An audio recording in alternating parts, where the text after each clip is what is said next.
parte dele não é nem executado. O Estado brasileiro, por não conseguir, por não contratar servidor público, por minimizar a parcela de servidores em relação à população brasileira, ela não consegue nem executar os valores que foram colocados aí, que são valores ridículos. Então, não é 10% do PIB da educação, porque hoje a gente não consegue executar nem o que está aí. A gente tem que levantar essa bandeira e ir mais além. A gente tem que voltar e dizer: o que a gente quer não é reforma política. O que a gente quer é serviço público de qualidade, porque a gente paga muito caro por isso.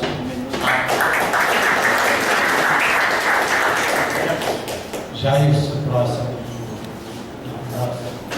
Boa tarde a todos e a todas. Saudar aqui a nossa companheira Maria Lúcia. Meu nome é Felipe Leão, eu sou de um sindicato que apoia nacionalmente o movimento da auditoria da dívida. Um sindicato que, inclusive, né, Maria, a gente comenta muito, a nossa atuação o Sindicato Nacional, a nossa sede lá em Brasília. É um sindicato que, inclusive, tem uma grande dificuldade de lidar, inclusive, dentro da própria categoria, porque é uma categoria que trabalha com a auditoria da dívida pública, né? É uma categoria que está dentro do Tesouro Nacional e uma outra parte da categoria está na Controladoria Geral da União. Então, para a gente, lidar com esse tema, né, dentro do sindicato é sempre um desafio. Mas sobre a cortina de fumaça, Maria, eu queria dizer que, assim, que a própria Controladoria hoje tem uma dificuldade em fazer a auditoria da dívida. Né? A cortina de fumaça que boa parte da mídia hoje escolhe cartão de pagamento, né? Bolsa Família, né? Que são gastos que, comparativamente com o que é gasto com o orçamento público, são gastos diminutos, aloca uma grande quantidade de servidores até para fiscalizar essa parte, mas a auditoria da dívida pública que consome, né, quase 50% do orçamento não é auditado. Então é um desafio para a gente. Algumas curiosidades que a gente tem por trabalhar nessa área é que, por exemplo, quando o Tesouro Nacional, que a Maria Lúcia muito bem colocou, às vezes faz o lançamento de um título, os dealers, né, os grandes bancos, entregam os troféus, né? E parabéns, você conseguiu lançar um título por 11% ao ano, né? Então, aí tá cheio tem uma sala lá cheia de troféus que são dados pelos bancos ao Tesouro Nacional.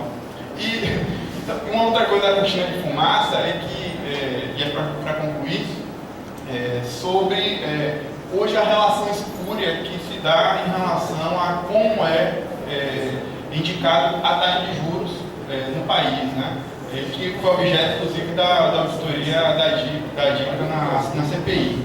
Hoje o Copom vai se reunir para verbalizar aquilo que a gente já sabe que o mercado já indicou, né? E eu queria que se você pudesse comentar sobre essa relação espúria entre o Banco Central, diretores do Banco Central, que muitas vezes, quando sai do Banco Central, vão ocupar os grandes postos dos principais bancos aqui no Brasil. Eu queria que você comentasse sobre isso, porque, por exemplo, um dos grandes convocados para dar a explicação sobre a economia é o que foi um diretor do Banco Central, né, que é aquele Alexandre Schwartz, né, que vira e mexe dá opiniões econômicas sobre a taxa de juros, né, quando ele tinha ocupado aquela posição lá no Banco Central. Então, você queria falar sobre isso. Obrigado.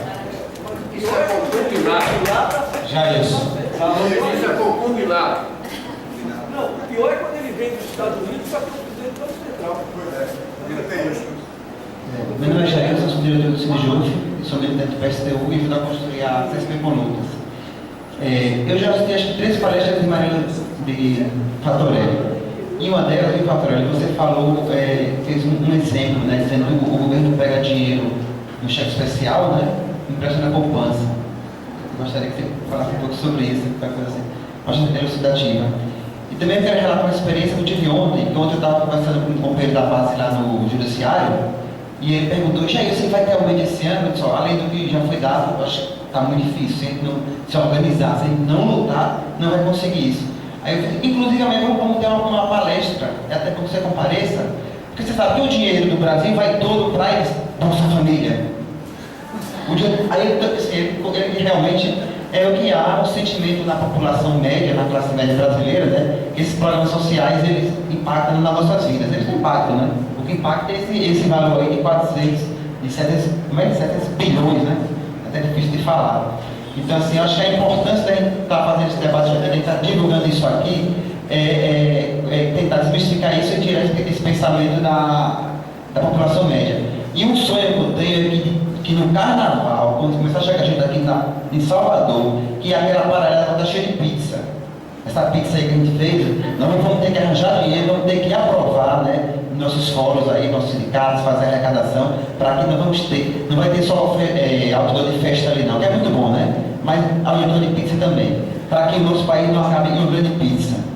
E acho que outra coisa que o Fred falou aqui é em cima de, como é que diz, orçamento, né? O que é previsto e o que é gasto, né? Eu vi uma palestra acho que na Globo News, alguém comentando sobre isso, parece assim que de 700 milhões que foi destinado para esse previdenciário, eu acho que não foi gasto nem 100 milhões, assim, então também tem isso, está no orçamento e também eles não têm prioridade e aí eles não executam. Graças. Agora eu vou fazer uma colocação.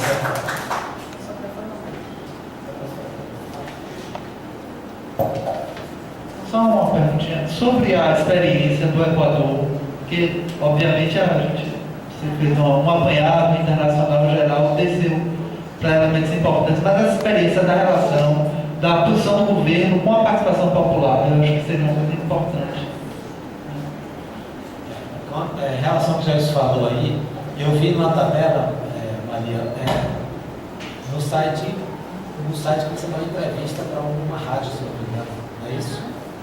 E que está lá provisionado o pagamento de juros, um determinado valor, 140 e poucos bilhões, e efetivamente autorizado 150 e tantos bilhões. Isso é o inverso, Jair. Quando é para pagar o juros da dívida, aí, Fred, o governo inverte a ordem, porque o que ele provisiona para gastar do orçamento, ele não gasta. Não é isso? Por causa da contingência. Mas no caso dos juros é o inverso, né? E eu só queria colocar o seguinte, isso está refletido de tal forma na sociedade que chega a doer. Eu estava fazendo um convite para o pessoal do meu trabalho vir para esse debate dizendo o seguinte: depois que eu li esse livro, eu comecei a respirar fundo para não infartar de indignação. E eu quero relatar aqui como isso reflete na vida da sociedade brasileira.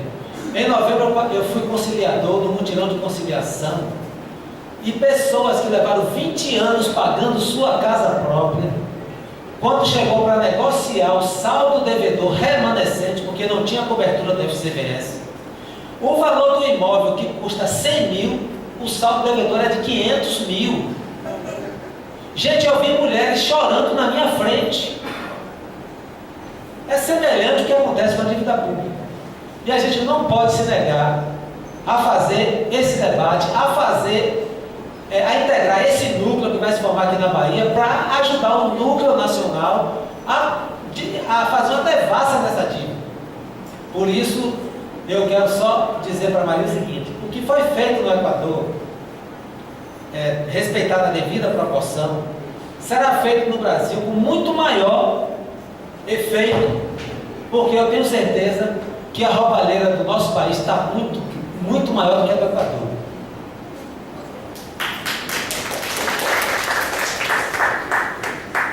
Bom, pessoal, muito obrigada pelas intervenções, né? Isso nos anima, né, a seguir nessa luta árdua e necessária, né?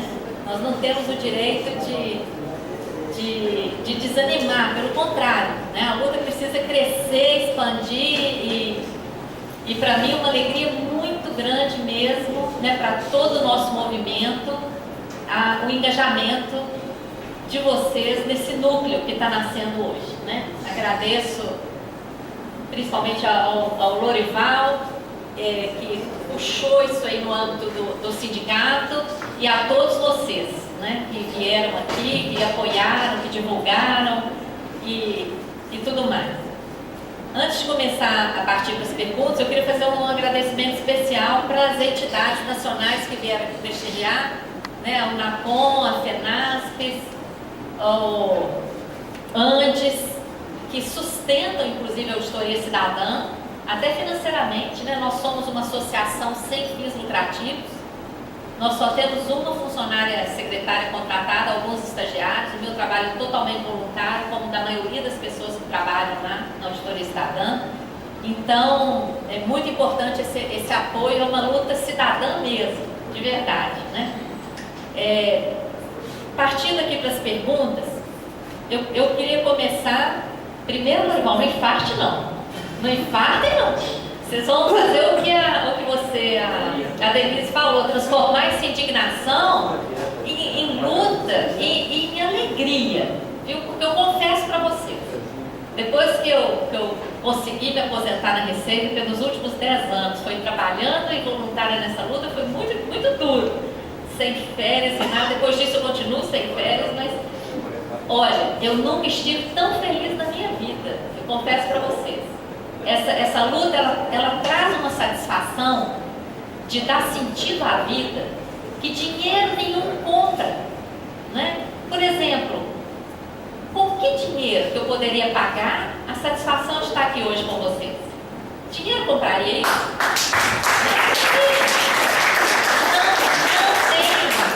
Não tem remuneração financeira que cubra isso, né? Então, venham para essa luta, porque vocês vão ter uma alegria interior de estar sendo úteis, né? De estar dando sentido à vida, de estar dando sentido a tudo que vocês aprenderam. A juventude aí, ó, vai estar garantindo o futuro, né? Porque se não lutarmos, gente, é o nosso país que está indo embora de todas as maneiras, com os nossos recursos, né? Recursos reais, a nossa riqueza real está indo embora, que são as nossas riquezas naturais. Os nossos cérebros estão indo para o exterior, porque aqui não são valorizados, não tem investimentos, né? E, enfim, com tanta violência, com tanta miséria, com tanta injustiça, não dá para ser feliz assim. Então, pelo menos estando lutando, a gente parece que sente que está fazendo a nossa parte. E tem esperança de que as coisas vão mudar e vão mudar mesmo. Tem que mudar. Não dá para continuar como está, né? E para aliviar um pouco, né, mudar do infarto para alegria, vou falar em carnaval, o núcleo do Rio de Janeiro, tinha que ser lá, né, criou uma marchinha da auditoria. Audita essa dívida maldita e vai por aí afora. Então, ontem nós tivemos reunião do núcleo do Distrito Federal e já foi aprovado, o núcleo do Distrito Federal vai inclusive gravar correndo, porque o prazo é dia 22, e vai escrever essa marchinha lá no concurso de marchinhas do Distrito Federal. E, então todo mundo vai tomar conhecimento dessa marchinha e vocês vão poder cantar no carnaval com esse gráfico aí, né? Audita essa dívida maldita. Então já existe a marchinha, tá bom? Então vamos lá as questões, né? Porque o nosso povo brasileiro é tão rico que ele é muito alegre, né? Então a gente tem que usar, né, a alegria nessa luta também, né? Não só ficar só nessa parte muito dura, né? Que é dura demais. Bom,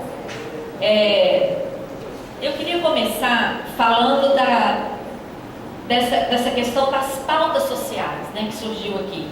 O Jailson falou da questão gente querendo aumento, né? Cadê o Jailson? Olha lá. Gente querendo aumento, né, Jailson? Contestando o Bolsa Família. Nós temos, inclusive, um artigo publicado que chama o Bolsa Rico. Tá? A gente compara o gasto com a Bolsa Família com o gasto com os juros, que é o Bolsa Rico. Tá? Então, o Bolsa Família, que atende a milhões de brasileiros, consumiu em 2011, que esse artigo foi feito em 2012, relativo aos cálculos de 2011, o Bolsa Família, por ano, foi o equivalente a 8 dias da dívida em 2011. 8 dias. E atendeu a não sei quantos milhões de famílias. Então, é uma migalhazinha. Bolsa Família é uma migalha. Né? A questão dos gastos que são contingenciados. Vocês viram, agora foi aprovado o orçamento. A primeira medida da presidenta vai ser um um decreto de contingenciamento. O que é isso? De tudo que o Congresso aprovou lá no orçamento, destinando para todas as áreas, exceto a dívida, todas as áreas vão sofrer um contingenciamento. O que quer dizer? Uma reserva. Reserva para quê? Para cumprir a meta de superar, de pagar a dívida. Então, a primeira coisa que acontece com o orçamento já é um contingenciamento. Depois desse contingenciamento, o que não é gasto durante o ano, desde 2008, o Lula editou uma medida provisória 438, que o que não é gasto em qualquer rubrica durante o ano no governo federal, no fim do ano, passa o rodo e os recursos vão para a dívida. Então, diversos projetos não são executados. A burocracia não deixa. Por quê? Porque tem que sobrar para passar o rodo e levar para a dívida. Então, não é à toa, né? Nós acompanhamos, por exemplo, os gastos com as políticas para a Lei Maria da Penha, para ajudar o movimento feminista no Brasil, que acompanha o orçamento dos programas sociais destinados a garantir recursos para as mulheres vítimas de violência doméstica.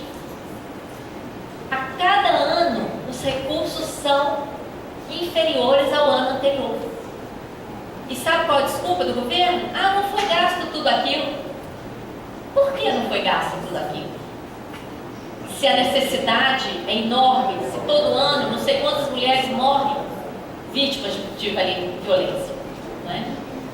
E sofrem violência. Então a gente acompanha isso diretamente, tanto em nível macro, de ver a determinadas pastas, como em nível específico de determinados programas, como os programas de defesa da questão da mulher. A questão que o Francisco colocou aqui da dívida dos estados, dos municípios, a história é muito parecida com a dívida dos estados. A dívida dos estados foi refinanciada a partir de 97 e a dívida dos municípios a partir de 2000. O esquema, o modelo de refinanciamento pela União foi o mesmo, usando um índice de correção, enquanto nós já estávamos aí em pleno plano real, atualização monetária automática proibida. O contrato que a União impôs aos estados e municípios tinha atualização monetária automática mensal, calculada pelo IGPDI, um índice calculado pela Fundação Getúlio Vargas, que é uma fundação privada. O IGPDI não mede a inflação, mede uma expectativa de inflação, engloba inclusive variação cambial. O que tem a ver dívida de estados e municípios com a União, variação cambial e outras questões? Então, foi um mecanismo, inclusive, nós descobrimos a gênese desse refinanciamento, está numa carta do FMI lá do início da década de 90. Então, é um projeto gestado lá fora para tirar recursos dos estados e municípios e transferir para a União. Por quê? Lá na União, essa lei do refinanciamento dos estados e municípios definiu que tudo que os estados e municípios levam para a União é obrigada a destinar para o pagamento da própria dívida. Então a União não pode retornar isso para os estados e municípios. Ela é obrigada a destinar o que ela retira através do endividamento para a própria dívida. Então é um absurdo. Essa questão do dossiê. O vereador? Sim. Veja essa questão, você tem uma ideia da dificuldade? Um professor emérito de direito tributário na universidade declarou que foi enganado. Já foi. Não, nós vamos. É uma justificativa. fiscal precisa ver. Nós já temos um modelo de pedido de informações que, com certeza, com o apoio do mandato do vereador Hilton, nós vamos conseguir as informações e, a partir daí, secá-las. É outra mulher parecida com a senhora, Carla, que é auditora fiscal do município, que está denunciando essa sujeira toda, Carla Rocha. Ótimo. Pode procurar ela, enfim. Correto. A questão que a Marcele colocou aqui, como enfrentar essa situação, né, é fundamental. Porque agora, no debate eleitoral, o tema da dívida tem que ser pautado. Porque quando os candidatos vierem, se eu for eleito, eu vou fazer isso e aquilo, eu vou fazer com que dinheiro? Porque a gente sabe que o problema do Brasil, dinheiro existe. Só que se o candidato não se comprometer a enfrentar o sistema da dívida, o dinheiro já está amarrado ali. Ou ele se compromete, ou então não vai conseguir cumprir promessa de campanha. Então o debate eleitoral, ele tem que ser pautado pela problemática da dívida. Não é possível mais que candidatos majoritários a governo e presidência da República não enfrentem a questão da dívida.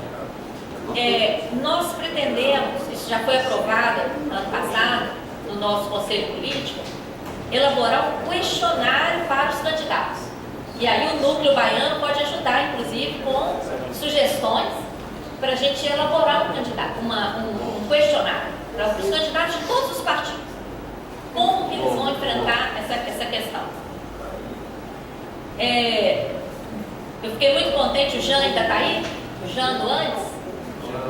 Acabou de sair. Fiquei muito satisfeita com essa resolução congressual que eles vão levar, tomara que seja aprovada, né, para apoiar aí os núcleos. A Denise trouxe a questão dos dados da Copa. Nós temos até um panfleto que está no nosso site, auditoriacidadã.org.br. Você podia até deixar aquela última tela aí, se você puder, que tem o site e o nosso Facebook, para o pessoal acessar. A última tela da palestra. Nós temos na nossa página um panfleto que compara os gastos com a Copa com o que poderia ser feito com esse dinheiro em termos de creches, escolas, hospitais, não é? Porque foi isso que o povo reivindicou lá nas jornadas de junho, né?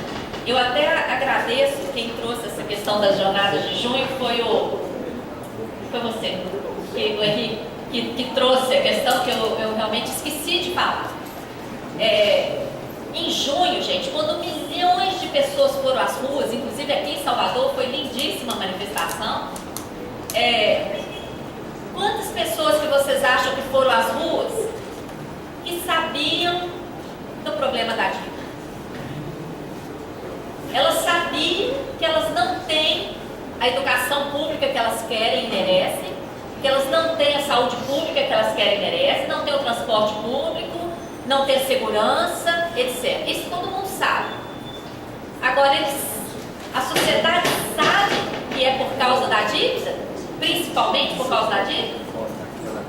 Então, esse é o desafio do nosso núcleo, de pautar isso, né?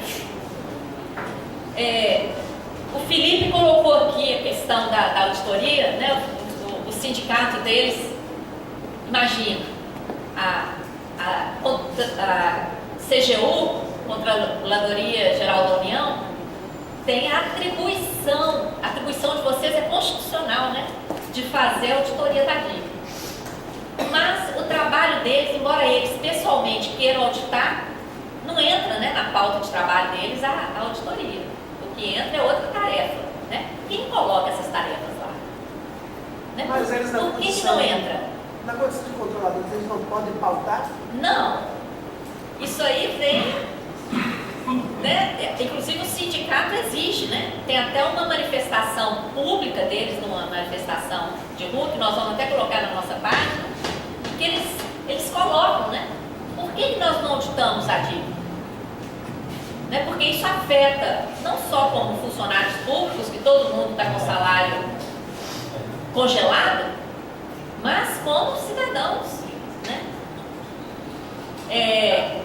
essa questão dos troféus é de indignar, né? Porque na verdade os bancos estão dando troféus para eles mesmos, né? Eles é que estão ganhando o troféu de dominar um povo, dominar uma nação e ganhar os maiores juros do mundo. Eles é que estão ganhando o troféu, né? E o que você colocou em relação ao Copom é um conflito de interesse. Tem várias pessoas aqui da área jurídica. Nós temos que organizar uma ação judicial em relação a isso. É conflito de interesses. São os mesmos personagens que fazem as reuniões que antecedem a reunião do Copom. Eles ditam a expectativa do mercado, que são eles mesmos. Aí eles dizem quanto que eles querem, quanto que eles acham que deve ser a taxa de juros. Em seguida, eles é que sentam lá para arrematar os títulos e não compram enquanto os títulos não chegam em determinado patamar.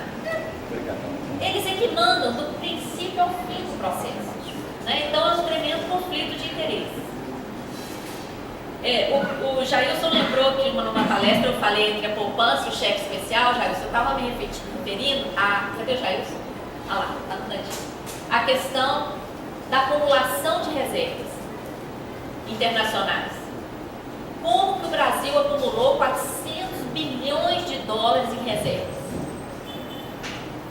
Na época que o dólar estava caindo, no mundo inteiro, o dólar caindo, os mercados do mundo inteiro pagando zero de juros ou até juro negativo, como o Japão, o Brasil oferecendo juros altos, a entrada de dólares aqui no Brasil foi enorme. A própria presidenta Dilma chegou um dia a falar em tsunami de dólares, de tanto dólar que estava entrando aqui no Brasil. E, para obedecer à atual política econômica de controle inflacionário, o Banco Central vigia diariamente o volume de moeda em circulação, seja moeda nacional ou estrangeira, sem questionar de onde vem, como que é. Só olha aquele volume de moeda.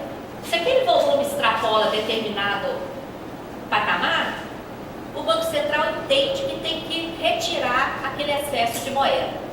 Você já deve ter lido enxugar excesso de moeda. É isso, retirar a moeda. Como que o Banco Central retira? Ele fica com esses dólares e entrega título da dívida americana. Desculpa, título da dívida pública brasileira. Então ele fica com os dólares, entrega título da dívida brasileira, pega esses dólares e investe em título da dívida americana, que não paga nada de juros.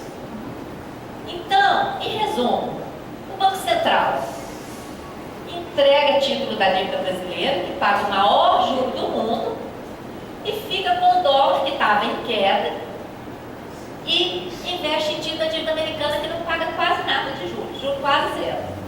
Por isso que eu disse, é a mesma coisa que você pegar seu salário, colocar na caderneta de poupança e fazer todas as suas compras no cheque especial. Em resumo, é isso que o Banco Central fez.